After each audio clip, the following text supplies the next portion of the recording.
হনুমান জয়ন্তী উপলক্ষে সোদপুরে বিজেপির রাজ্য সভাপতি ডক্টর সুকান্ত মজুমদারের বিভিন্ন গাড়িতে ধর্মীয় পতাকা লাগানোকে কটাক্ষ করলেন জগদ্দল বিধায়ক সোমনাথ শ্যাম।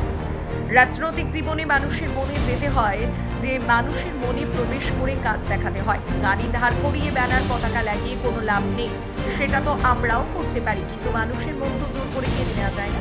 বিজেপির রাজ্য সভাপতিকে এভাবেই কটাক্ষ করলেন জগদ্দল বিধায়ক সোমনাথ শ্যাম।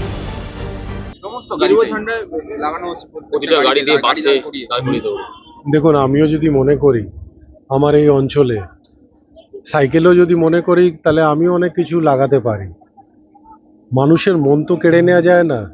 আর আমরা মনে করি রাজনৈতিক জীবনে মানুষের মনে যেতে হবে, মানুষের মনের ভিতরে প্রবেশ করে কাজ দেখাতে হবে। শুধুমাত্র জবরদস্তি দাঁড় করিয়ে আপনার গাড়িতে স্টিকার বা ব্যানার লাগিয়ে দিলে আপনার মন জয় করতে পারবে না।